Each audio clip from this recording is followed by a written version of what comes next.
देख रहे हैं विराट न्यूज सत्य के साथ। नमस्कार, आप देख रहे हैं विराट न्यूज सत्य के साथ, बेबाक आवाज, और मैं कुमार कांत झा। वीडियो को लाइक करें, शेयर करें और चैनल को सब्सक्राइब जरूर करें। खानवेल से बड़ी खबर। आज जंगल जनजीवन आंदोलन और आदिवासी एकता परिषद की ओर से खानवेल में एक विशाल स्वाभिमान रैली और महासभा का आयोजन होना था। इस आयोजन को भारतीय राष्ट्रीय कांग्रेस, आम आदमी पार्टी, शिवसेना, यूबीटी और भारत नवसर्जन पार्टी जैसे प्रमुख दलों का समर्थन प्राप्त था। लेकिन चौंकाने वाली बात यह रही कि आखिरी वक्त पर प्रशासन ने रैली की अनुमति देने से इनकार कर दिया, जिससे सभा को रद्द करना पड़ा। हालांकि इसी बीच दीव दमन से सांसद उमेश भाई पटेल मौके पर पहुंचे, जहां हजारों की संख्या में आदिवासी समाज पहले से मौजूद था। आपके हक की लड़ाई में मैं हमेशा आपके साथ खड़ा रहूंगा। सभा में उन परिवारों की भी उपस्थिति रही जिनके घर हाल ही में प्रशासन द्वारा बुलडोजर चलाकर तोड़े गए। सांसद ने इन पीड़ितों से मिलकर उनकी बातें सुनी और आश्वासन दिया कि उनकी आवाज संसद से लेकर सड़क तक उठाई जाएगी। विराट न्यूज इस पूरे मुद्दे पर पैनी नजर बनाए हुए है। देश, समाज और आपके अधिकारों की आवाज हम उठाते रहेंगे। वीडियो को लाइक करें, शेयर करें और हमारे चैनल विराट न्यूज को सब्सक्राइब जरूर करें। अवाज एटलो करो के ता हिम्मतनगर में जे अलीबाबा बेसेलो छे ने एनो अवाज आववा जोईए। तमे तापमां अहींया थोबेला छे तो अवाज एटलो करो, समझी गया? ए आपड़ा बधा चोरोने ने आपड़ा अहींया आवेला लूटाराओने भी खबर पड़े के अहींना लोको जागी गया छे। बराबर? जय आदिवासी!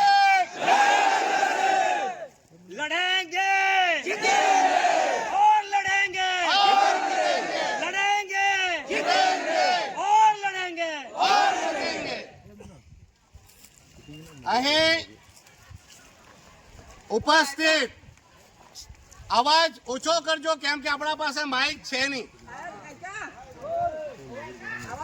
આજે આપણે શા માટે ભેગા છીએ તો આજે આપણા પ્રદેશમાં લોકોના ઘરો, મકાનો, દુકાનો તોડી દેવામાં આવી રહ્યા છે।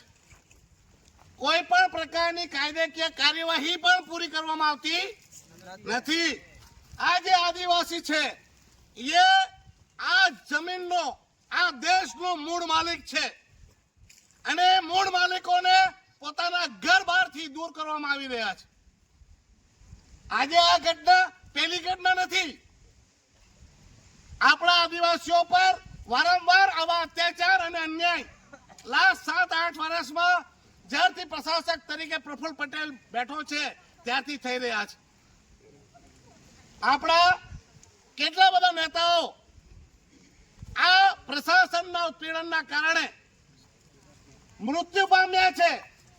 એ એસએસ બોયા સાહેબ હોય, જિગ્નેશ કાછિયા સાહેબ હોય કે પછી પેલી કંડક્ટર આપણી બસમાં કામ કરતી દીકરી હોય કે દયા ફળાનો જયંતિભાઈ બરફ, તમે બધા જાણતા હશે। જ્યારે તેમનું ઘર તોડવામાં આવી રહ્યું હતું તે બિચારો પોતાના ઉપર કેરોસીન નાખીને માણસે આત્મહત્યા કરી, પણ આ નિર્દય પ્રશાસનને દયા નહીં આવી। આજે તેમનું ઘર તૂટી ગયું। આજે તેના સિવાય આપણા આદિવાસીઓના મસીહા એવા મોહનભાઈ ડેલકરે પણ આત્મહત્યા કરવા પડી।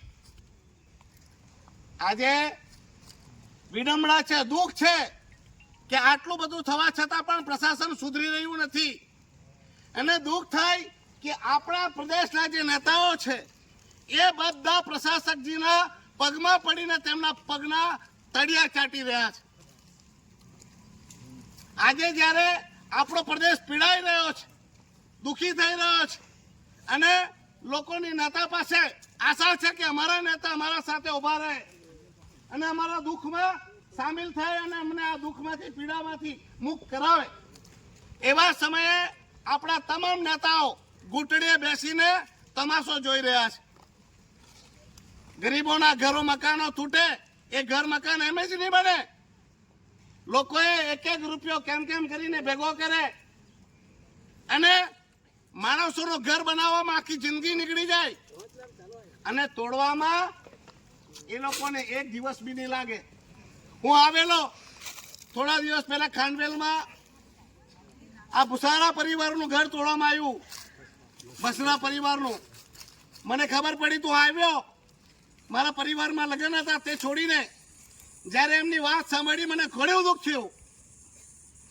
પેલી બહેનને તો મારીને હાથ તોડી નાખેલો, બાળકી બચ્ચારી રડતી હતી. તે છતાંય તે લોકોને કોઈ માનવતાનું કામ નહીં કરવામાં આવ્યું અને એમના ઘરો તોડી દેવાયા. આવું વારંવાર થઈ રહ્યું છે પ્રદેશમાં. આજે ઘર કેમ તૂટી રહ્યા છે તમને ખબર છે? એનું કારણ છે પંચાયત, જિલ્લા પંચાયત અને આપણી શહેરમાં નગરપાલિકા. એમના પાવર છીનવી લેવાયા, એમના પાસેથી પાવર લઈ પડાયા. પહેલે જો આપણા પાસે પાવર હતા તો કોઈનું ઘર તૂટતું હતું? આ સરપંચોએ, આ જિલ્લા પંચાયતના મેમ્બરોએ, આ નગરપાલિકાના કાઉન્સિલરોએ જો પ્રશાસકના પગમાં નહીં પડેલા હોતે તો આજે આપણા કોઈના ઘર નહીં તૂટતે. આજે જવાબદારી હતી આ સરપંચોની, આ જવાબદારી હતી જિલ્લા પંચાયતના લોકોની, આ જવાબદારી હતી કાઉન્સિલરોની કે પાછા ગયેલા પાવરો પાછા લેવામાં આવે. અને એ જો પાવર આવે તો મારો દાવો છે કોઈનું ઘર નહીં તૂટે. મેં પાર્લામેન્ટમાં 3 વાર સવાલ આ ઉચક્યા કે ભાઈ પંચાયતના, જિલ્લા પંચાયતના, નગરપાલિકાના પાવર પાછા આપવામાં આવે. મેં વારંવાર રજૂઆત કરી કે પ્રશાસક પ્રફુલ્લ પટેલને અહીંથી હટાવવામાં આવે. આ માણસે અમારો પ્રદેશનો સુખ ચેન સાવ છીની લીધું છે. ત્યાં કોઈ ફરિયાદ કરીએ, કોઈ વાત કરીએ તો ત્યાંના મંત્રી આપને એમ કહે કે ત્યાંના સરપંચોએ, ત્યાંના નેતાઓએ અમને લખીને આપેલું છે કે ત્યાં તો બધું કુશળ મંગળ છે, બધું સારું જ છે. આપણે ત્યાં રજૂઆત કરીએ ને અહીંયા જિલ્લા પંચાયત વાળા, કાઉન્સિલરો, સરપંચો લખીને આપે કે પ્રફુલ્લભાઈ તો બહુ સારો, એ તો ભગવાનનું સ્વરૂપ. તો આ નેતા શું કરવાના? આવા સમયે લોકોએ જાગવાની જરૂર છે. હવે ઘર તૂટે બધા ચૂપ નહીં બેસો. આજે એમનું ઘર તૂટ્યું છે, કાલે તમારું તૂટશે. જો તમાશો જોઈશું તો જોઈ લેજો. આજે આવનો ને કાલે તીવણનો.